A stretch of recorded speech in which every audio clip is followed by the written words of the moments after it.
மக்காவில் இருக்கக்கூடிய அல்லாஹ்வுடைய வீடு காபாவை வந்து கட்டுறதுக்கு முயற்சி செய்கிறாங்க. அந்த முயற்சியின் ஒரு விஷயமாக தான் குறைஷ் கோத்திரத்துடைய அல் வலீத் பின் முகிரா அவங்க என்ன சொல்கிறாங்கனாக்கா, நான் வந்து காபா வந்துட்டு சீரமைக்கும் காரணத்துக்காக நான் முதல்ல என்ன செய்கிறேன், காபாவை வந்துட்டு கல்லை வந்துட்டு உடைக்கிறேன் அப்படின்னு சொல்லிட்டு என்ன செய்வாருனாக்கா, அவர் வந்து ஒரு கோடாரி எடுத்துட்டு போகிறார். கோடாரி எடுத்துகிட்டு போய் அல்லாஹ்வுடைய வீடு காபா மேலே ஏறி நிற்கிறாரு. யா அல்லாஹ், நான் வந்து எந்த ஒரு தவறான நோக்கத்திற்கும் நான் உன்னோட வீடை வந்துட்டு உடைக்க போகிறதில்லை அப்படின்னு சொல்லிட்டு வெறும் நன்மை நாடியே இது செய்கிறேன் அப்படின்னு சொல்லி என்ன செய்கிறாரு, அவர் வந்து அல்லாஹ்வுடைய வீடை கற்களை வந்துட்டு அடிக்க போகிறாரு. அப்போ என்னன்னாக்கா, மக்கள் வந்து இதை பார்க்குறாங்க. பார்த்துட்டு அந்த ஒரு இரவு வந்துட்டு அப்படியே விட்டுறாங்க. என்ன சொல்லி நினைக்கிறாங்க அப்படின்னாக்கா, நாளைக்கு இந்த இரவுக்குள்ளார முகிராக்கு எதுவும் ஆகலை அப்படின்னாக்கா, நாளைக்கு எல்லாரும் சேர்ந்து அல்லாஹ்வுடைய வீட்டை சீரமைக்கலாம் அப்படின்றத அவங்க என்ன கொள்றாங்க. அப்போ வீடை வந்து தகர்த்துட்டே வராங்க. கீழே வந்த உடனே அந்த அடித்தளத்துக்கு வந்த உடனே பார்த்தீங்கன்னாக்கா, குறைஷில் கோத்திரத்துடைய ஒரு மனிதர் என்ன செய்யறாருனாக்கா, தன்னுடைய ஈட்டியால் கீழே வந்து சில கற்கள் எடுத்து பச்சை கற்கள், அந்த பச்சை கற்களை வந்து 2 கற்களுக்கு நடுவில் வந்து தன்னுடைய ஈட்டியை வந்து அடிக்க போறாரு. அடிச்ச உடனே என்னதுனாக்கா, மக்கள் நகரமே வந்துட்டு ஒரு ஆட்டம் பண்ணுறதை உணர்றாரு. உணர்ந்த உடனே நிறுத்திட்டு அந்த கல்லை அங்கேருந்து எடுக்கக்கூடிய வேலையை வந்துட்டு நிப்பாட்டிடுறாங்க. அதை அங்கேயே வச்சுறாங்க. இதை அப்படியே விட்டுட்டு இப்போ வந்து காபா வந்துட்டு என்ன செய்றாங்க, அல்லாஹ்வுடைய வீடு வந்துட்டு இந்த குறைஷ் கோத்திரத்துடைய மக்கள் வந்துட்டு ஒவ்வொரு கல்லா வந்துட்டு ஒவ்வொரு கோத்திர மக்களும் எடுத்துட்டு வராங்க. அந்த ஒவ்வொரு கல்லா வந்துட்டு வைத்து அந்த காபாவை கட்டிக்கிறாரு. கட்டி முடிச்ச உடனே ஒரு கல் வந்துட்டு வைக்கிறதுல ஒரு சர்ச்சை வந்துடுது. அந்த சர்ச்சை சண்டையில் போடுது. அது என்ன கல் அப்படின்னாக்கா, வானத்திலிருந்து அல்லாஹ் சுப்ஹானஹு வ தஆலா அஸ்வத் கல்லுன்னு சொல்லுவாங்க, கருப்பு கல்லுன்னு சொல்லுவாங்க. அது எங்கே இருக்குனாக்கா, காபாவுடைய வாசலுக்கு இடதுபுறத்தில் ஓரமாக அது இன்னைக்கு நீங்கள் பார்க்கலாம். அது வந்து அல்லாஹ் வந்துட்டு சொர்க்கத்திலிருந்து இறக்குனது அப்படின்றத முஸ்லிம்கள் நம்புறாங்க.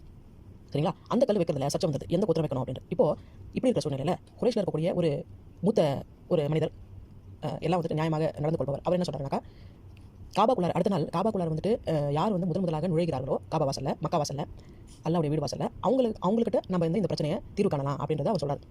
இது வந்து எல்லாருமே ஏற்றுக்கிறாங்க. ஏற்றுட்டு எல்லாம் வெயிட் பண்ணுறாங்க. அடுத்த நாள் யார் வந்து முதல்ல அல்லாஹ்வுடைய வீட்டுக்கு வருவாங்க அப்படின்னு பார்க்கும்போது முகமது நபி ஸல்லல்லாஹு அலைஹி வஸல்லம் அவர்கள் அப்போ உள்ள வராங்க. இது எப்போனாக்கா, அப்போ முகமது நபி ஸல்லல்லாஹு அலைஹி வஸல்லம் அவர்கள் இன்னும் வந்துட்டு நபித்துவம் அவருக்கு கிடைக்கல, அவர் இன்னும் ப்ராஃபிட் ஆகலை, நபி ஆகலை, அவருக்கு 35 வயசு. அவர் வரதை பார்த்துட்டு எல்லாருமே அல் அமீன் என்று அழைப்பார்கள். என்னவென்று சொன்னால், நம்பிக்கைக்கு உரியவர், இவர் சிறந்த மனிதர், இவர்கிட்ட நம்ம இதற்காக தீர்வு கேட்கிறது சரியானது தான் அப்படின்றது எல்லாம் ஒத்துக்கிறாங்க. அப்போ பாருங்க, ஒரு மனிதனிடத்தில் எவ்வளவு குணம் இருந்தாலும் அடிப்படையான ஒரு குணம் என்பது நம்பகத்தன்மை.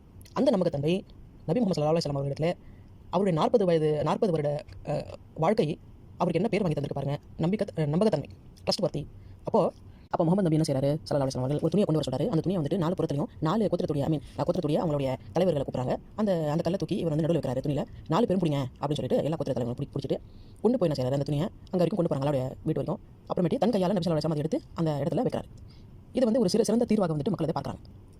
எவ்வளோ பெரிய சண்டை வந்துட்டு ஒரு ஆகக்கூடிய ஒரு நிலையில் அந்த சண்டை வந்துட்டு ஒரு சமாதானமாக அந்த விஷயத்தை தீர்த்து வைக்கக்கூடிய ஒரு அறிவாற்றலும் ஒரு நேர்மையும் வந்துட்டு நபி முஹம்மது ஸல்லல்லாஹு அலைஹி வஸல்லம் அவர்களிடத்தில் அவர் நபி ஆகிறதுக்கு முன்னாடியே அந்த குவாலிட்டி, அந்த மாதிரி ஒரு குணம் வந்துட்டு இருந்தவராக நபி ஸல்லல்லாஹு அலைஹி வஸல்லம் இருந்திருக்காங்க.